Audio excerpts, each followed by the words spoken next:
Here's our third episode with the Extraordinary Living podcast.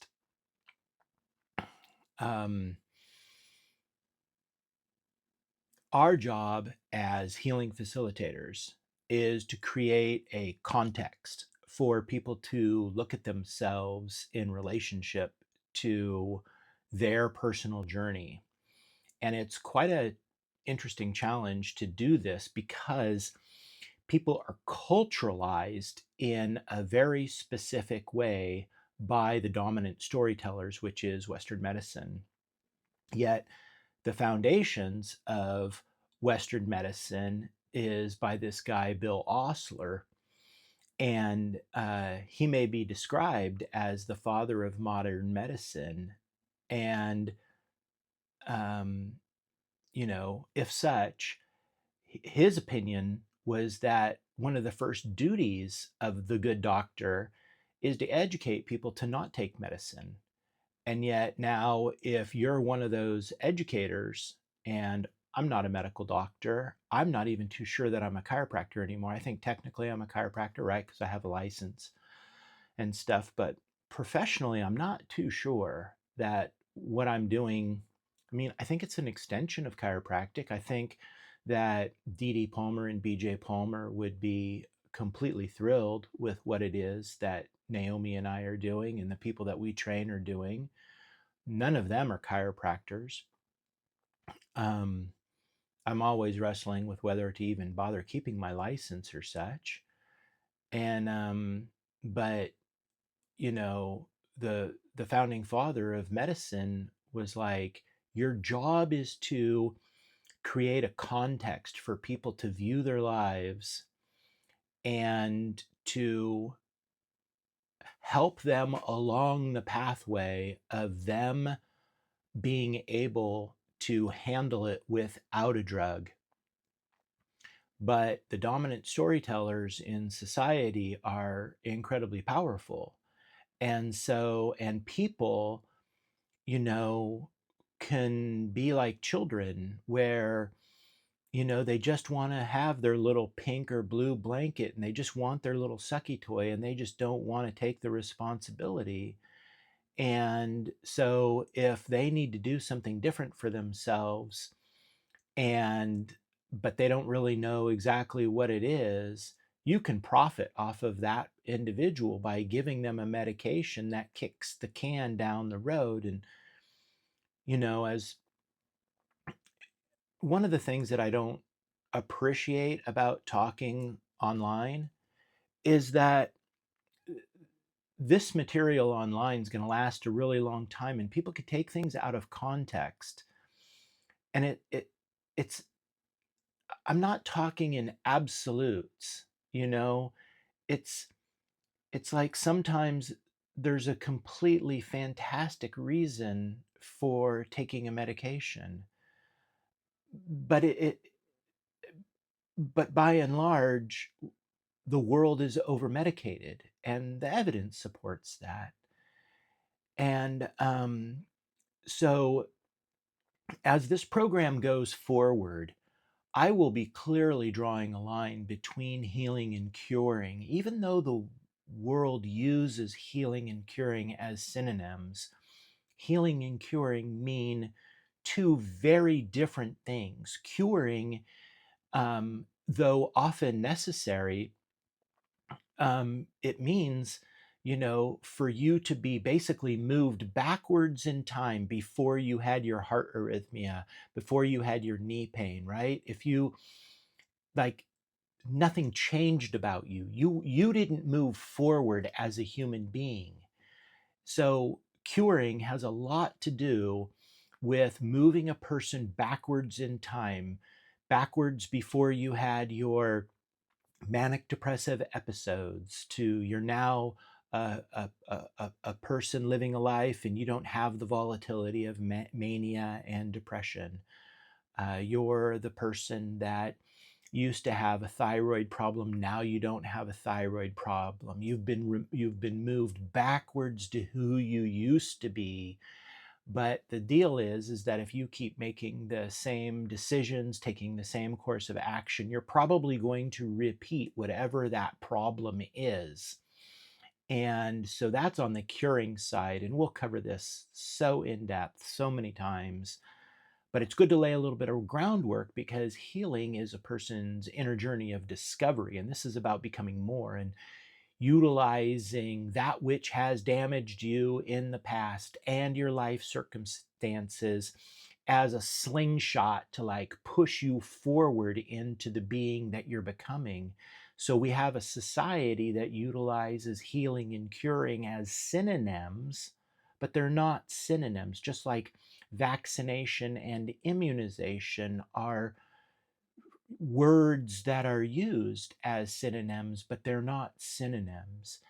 And so I have the tendency to really parse out all of this stuff because it matters, like actually deeply to the decisions that you make, the person that you become, the way that you're going to administrate your relationships and your family, how you're going to take care of yourself. And my God, there's some old adages of like, an ounce of prevention is worth a pound of treatment, something along those lines, right? And it's like, that's just so true. Well, a huge section of a huge section of a person's inner journey has to do with the way that they think about things. And it's not all of it. And that's really important to know because in the information age where we exist, um, just because you know something doesn't mean that it's making any difference for you. If you know that you need to be out in the sun, because when you expose your skin to the sun, you don't overexpose yourself, but you expose yourself to the sun, you make vitamin D, and that's good for you. And if you know that but don't do it, does that mean that you're actually getting the value of it? Or because so many people these days will be like, oh, yeah, I know that, but then they don't do it. So, but it is good to know that, right? And in the information age, people will have the tendency to like, oh, I know that. And then they move on to gathering knowledge, information analysis, really not integrating very much, and think that they're doing well in their inner journey of discovery. And I would just say that there's a danger in that.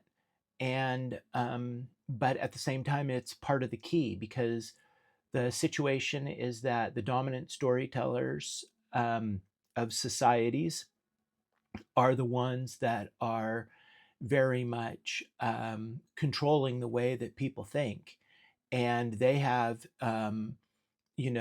objectives to helping people think in specific ways. And they have very deep institutions to help people, come to very specific conclusions. I mean, you just think about the four food groups. How long did our society believe that the four food groups was like the right way to live and to eat? And yet, in the middle of all of this, we've watched an insane amount of diabetes type 2, diabetes type 3, Alzheimer's, dementia, like explode through Western affluent culture, right? In incredible amounts. And then vastly, the storyline goes that, well, if you get type 2 diabetes, well, that's just part of the aging process. That's just how it goes. Your mother had it, your dad had it, your sister has it. So it's just genetically predetermined. Even though we know, come on, like if you're paying attention, it's a lifestyle. It's how you think, it's how you behave, it's what you actually do. And so the storyline that culture is dishing out has objectives. A lot of times it's very difficult to tell what the objectives are. That's not the goal of what I'm doing. I want people to come to their own conclusions about things, but what I really care about is I really care about people learning and growing and understanding things from an intellectual standpoint. But let's say that's, I don't know, 30, 40%, but the rest of it is action and inner clarity. So there's a lot of inner clarity to be taught. And we've got great programs online to help people develop inner clarity. And so I encourage people to take part in that kind of stuff. And so, right from the get go, we've got William Osler, you know, the father of modern medicine, doing his job to create the context of understanding, right? The framework in which somebody views their life, to educate people to not take medicine. If you don't need it, don't take it. And so, hats off to him. What a great thing. My hope is that more healthcare providers are like in that domain over the years. I'm concerned that that won't happen, but I see a lot of hope in healthcare, at the same time. And so the main cultural story is that we all reside within a weak genetic accident, right? The theory of evolution, it's a theory, it's not a fact. The theory of evolution, and we'll cover evolution quite a bit because the odds of random mutation leading to some breathing, functional, thinking thing are astronomically impossible. It's kind of like the same probability of a tornado coming through um, a recycling plant, a dump heap, a car recycling facility, and assembling a functional Boeing 747 or whatever the airplane is. Like, the odds of that, the storyline being accurate, are ridiculous. And we'll cover that later on um, in a neuroimmunology section of this program. But the deal is that the cultural story is that you reside within a weak genetic accident. Somehow you just showed up. The genes just kind of, there was a little bit of a mistake, and that mistake gave you an advantage. Now, I don't quite understand how, if a mouse turned into a bat, that at some point in time it didn't have very good front legs, but it also had wings, right? Like, how the front legs turned into the wings. So, and if these genetic mutations take forever and another half of a day to show up, then you tell me how it goes. That would be like spontaneous evolution. You have functional front arms so that you can run away from a snake, to wings literally in the next generation so that you could fly away from the snake, right? But if it's supposedly some slow process, nucleotide by nucleotide, then you're and that somehow, so it's like you think through this just a little bit, and it's like, oh, the cultural narrative of the genetic accident of survival of the fittest, the slow movement of genetic mutation leads to advantages. It's like, maybe in really small incremental changes that's true, but on the global scale, like on the really big evolutionary scale, it's an impossible thing. So we'll get super deep into that. But the trick is that the cultural story is that you're prone to failure, that you got these pre-programmed codes inside of you that the gene is gonna turn on, and then all of a sudden you're going to have cancer because the cancer gene, the oncogene, turned on. You're going to have male pattern baldness because that gene turned on. And yet, as we get further into this, we'll study about how Dr. Nihao in 1982 talked about how metaphors became the storyline. Not that it's actually accurate, right? Because it points out that genes don't have the ability to turn themselves on or turn themselves off. They're not determinant. They're important, but they're a set of instructions, and they're a library, and something needs to turn it on and turn it off. And so the cultural story is that you reside within a weak genetic accident, you're prone to failure, and then you're fighting that. And the deal is that the story goes that when your fragileness, like kind of takes over, it's not your fault. It's not your fault, right? It's like life is hard. You have overwhelming circumstances, and what you need to do is you need to take whatever your problem is to a doctor, and an acupuncturist, a chiropractor, a physical therapist, a medical doctor, and they're going to fix your problem for you.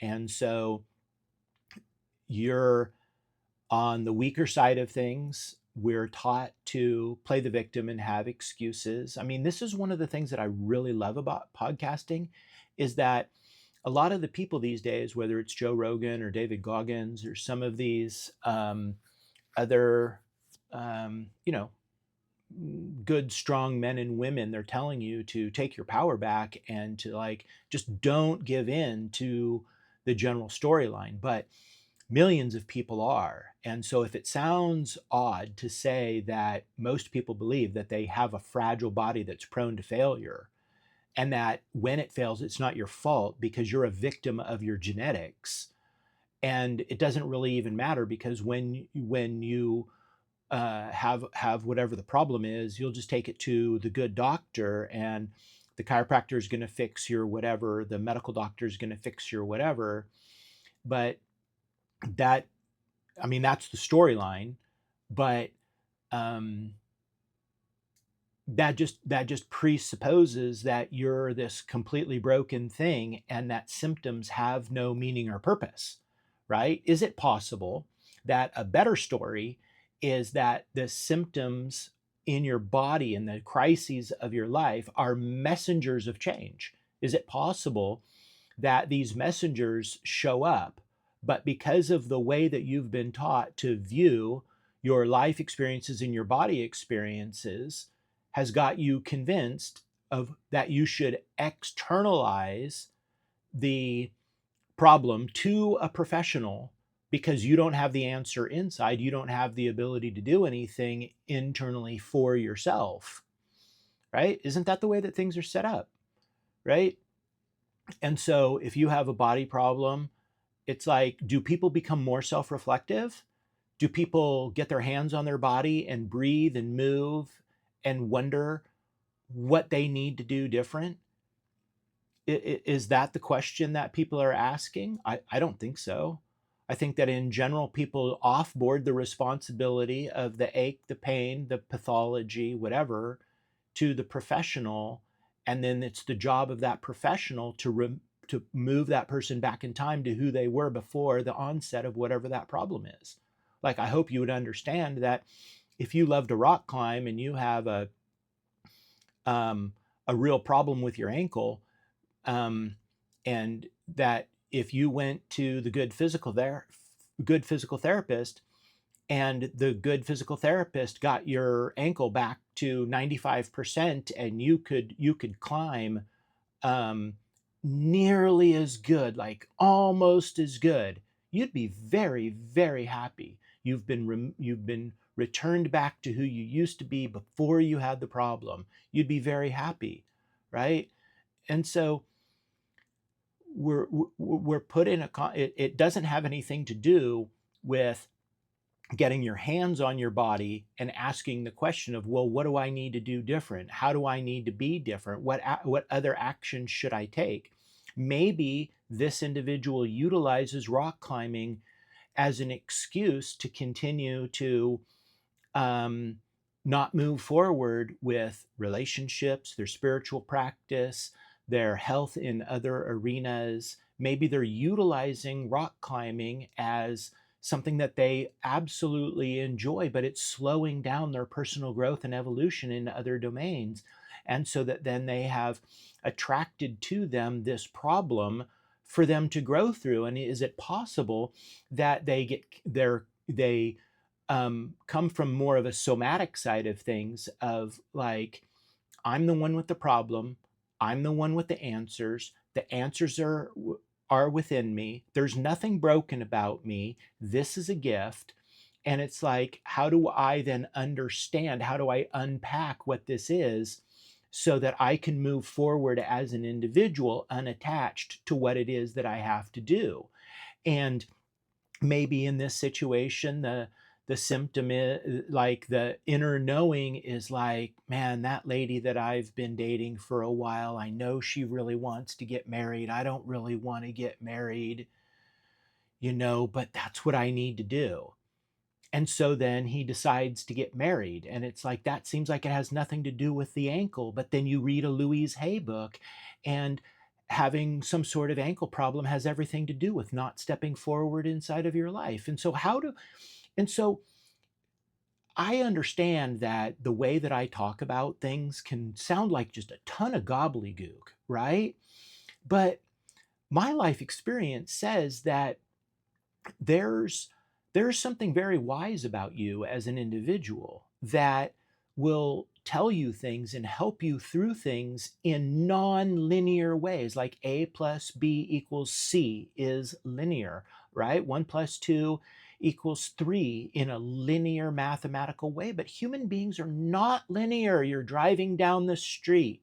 You're driving down the street, and some little blue and white and red photons like are flickering in your rear view mirror, and all of a sudden you've got this cascade of hormones all through your system, and you're sweating, and it's like, oh, what did I do wrong? And right, they're just little flicking blips. They're little photons, but the meaning that you make up about those photons is a completely non-linear response to the input. So human beings are, a little bit of input can have huge amounts of output, right? It's like you kiss the lady exactly the right way and she can become completely flushed, right? She can have an entire hormone cascade from a small amount of touch done the right way, right? And so we're non-linear creatures. And so if you have a problem, it's the wise individual that goes internally and is like, okay, what is it that I need to do? How do you get your hands on your body? Connect into your body, breathe, move, like allow the information to percolate up, and allow yourself the space to know that you know, right? And then take action on it, even if it's nonlinear. What does that produce in a person? That's a different storyline, right? So just like William Osler, the job of the healing facilitator is to create a new context to view the human being and what you are, how magic you are, and how you might be able to move things forward in ways that are nonsensical, but you've been culturalized, that you're a biological mechanical machine, and that if something is broken, then you go to the appropriate person to have it fixed. And maybe that's necessary. Gosh, that's necessary sometimes, right? But you'll know that too. And so I'm always asking people to up their games. I've been training, dozens of healing facilitators who, some of them run very successful offices. It's to create a different context to view themselves and to embrace the the wisdom that they are, right? This is really beautiful, and I am not saying that healing is better than curing or curing is better than healing. I'm just saying that they're different things, and utilizing both of them will probably serve you hugely inside of your life, right? So the cultural story is that you reside within a weak genetic accident. You're prone to failure. When your body fails you, it's not really your fault. It's your genetic predisposition of things, right? And that then somebody else is going to fix your problem. It has nothing to do with you, right? There's no other way to view it, right? And so one of the primary jobs of us healing facilitators, like our job, we need to prove, I take it on personally, to prove to people that they're more powerful than they've ever been led to believe. That's the job, right? If you can help somebody have one or two experiences where they connect deeper into themselves and they come up with novel insight on their own, they implement it, and it like makes a big difference for them, it's going to change the course of their life. You can you can transform the way that a person thinks, feels, and behaves in their life by them just having a single experience that their inner knowing brought about a new level of health, wellness, something along those lines. And so that was my message for everybody today. And I, of course, appreciate anybody that is out there.